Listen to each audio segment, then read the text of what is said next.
And so it's fantastic. And you had a co-director with it. Well, Joe Wilson is the guy who's from Oil City, and that was him in the movie Not Knowing About Cars. But Mic up. Oh, sorry. Joe Wilson is right here, my partner in filmmaking and in life as well. So. Thank you, Joe.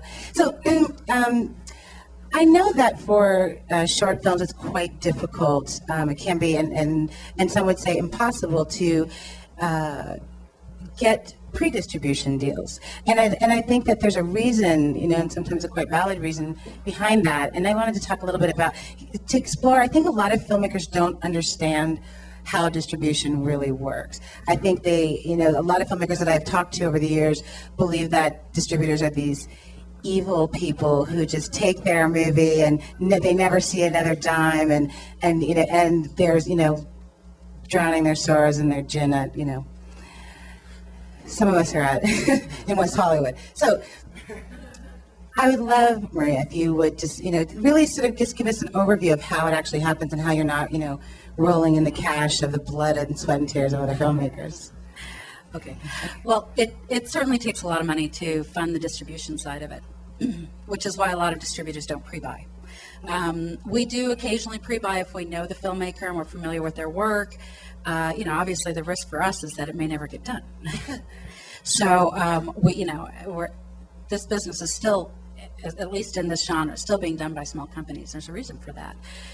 It takes a tremendous amount of work, and yet you can't spend much money doing it in order to be successful, in order for the filmmakers to make some money on it, in order for the company to survive. And so Wolf acquires, as I said, usually a maximum of about 30 shorts a year, and we put them out on DVD collections.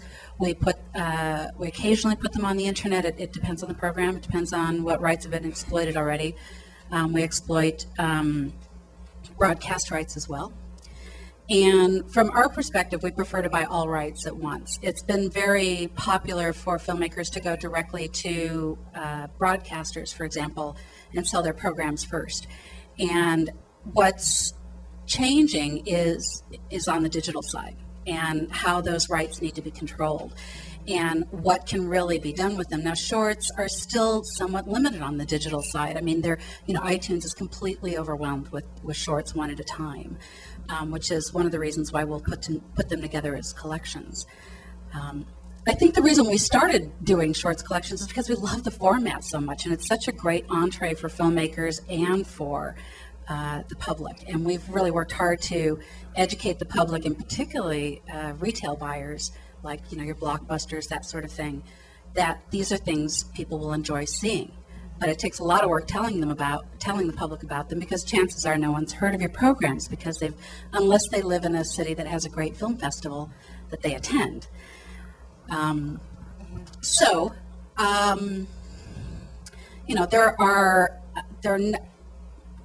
not sure what else you want me to say about it.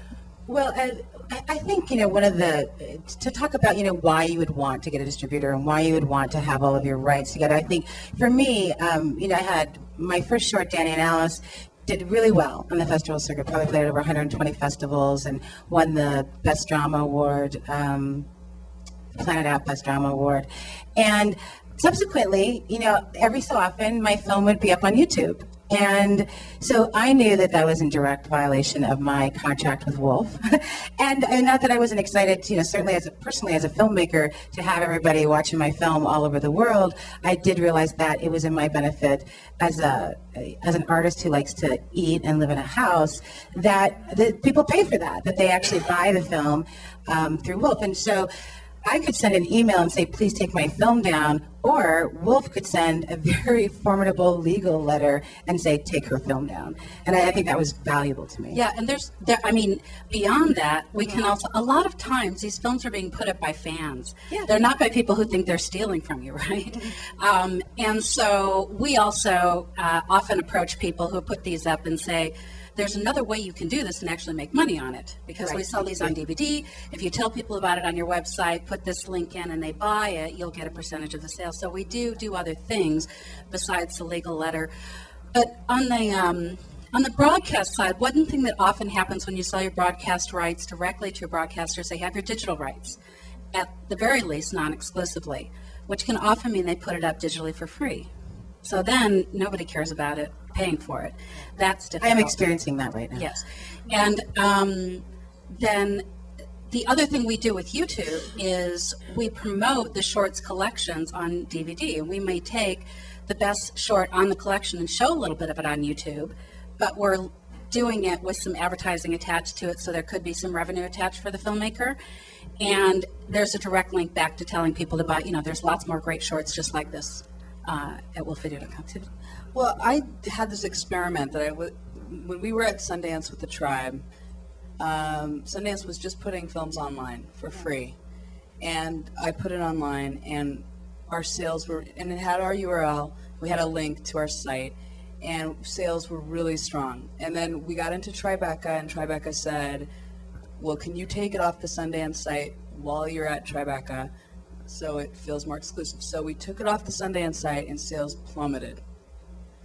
So, and then we got it back, right after Tribeca, we got it back on Sundance site. Sales slowly, we lost a bit of momentum, but they slowly crept back up.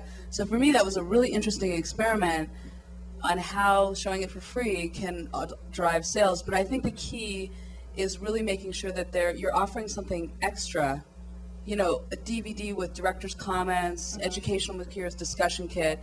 I think that's the big thing with free. Everyone expects free right now, but they truly want to support your work. I find that like what you did is great. It's like there's a better way to do this where the artist gets paid and we get paid. And I think if you can offer extra things to that film, extra experiences, and let them know you're an independent filmmaker, this is how I make a living, I think people ultimately are good, and that is a good way to do it. Yeah, and which brings us to Slava Rubin, who is with Indiegogo, which I got turned on to from your site from my very good friend Eric Escobar, who is a Sundance short filmmaker and is rocking the world of San Francisco with his amazing talents. And he said to me, what do you mean you haven't been on there? He's like, go on there, you have to sign up. And so I did. And because Awesome. I often do what Eric says. And I was so impressed by the absolute, I was in awe of the brilliance that site provides to filmmakers. And I'd like you to expand and let people know what can happen for you at Indiegogo. I mean, I think we should end at brilliance. Did I have you at brilliance? No. So a couple years ago, my two founders and I, we'd always had a background of helping out artists, whether it be filmmakers, musicians, any kinds of artists, to try to build audience and raise money. And we'd be using the regular techniques, which was house parties or going on the internet, having a website, and trying to piecemeal the different internet capabilities that were available. And what we figured out was, as we sat around at dinner, there's not really a good enough tool out there or a marketplace or a set of tools to really help the film industry at the independent level. And we did a lot of research and found that we really didn't think there was, so we created Indiegogo. And the reason is to try to create a community or tools that connect both filmmakers and fans so that they can make the films that they want to see made. So there's a few ways of looking at that. If no one wants to see your film made, that doesn't mean Indiegogo will help you make it. But if you can find your community using the tools that are out there, whether it be the internet tools, the house parties, the widgets, the YouTube, whatever, we get into that, you can get people to become part of your community. And then instead of walking up to somebody in a suit and say, well, you give me enough money to help make this movie, and they say, well, I'm not really sure of the demand of this product. It's like a Verizon commercial. You walk up to them and say, look, I have the whole team behind me. All of my supporters, they're already pre-buying. They've already contributed money. They already want to see this movie made. So that's why we created Indiegogo. Just to give a little parallel, because Obama is like a popular thing to talk about right now. Obama, over the last several months, McCain as well, but Obama was able to raise over $1 million a day in sub $1,000 contributions online. So think about that for a second. So now one of those transactions was over $1,000. It just shows how much people want to not only say, yes, I support that, but I want to be involved. Because it's true that the transaction process of just watching or buying a product, a movie or a shirt or whatever, is getting it's like such a limited transaction that people want to now become more of a relationship. And a financial relationship is a very important one.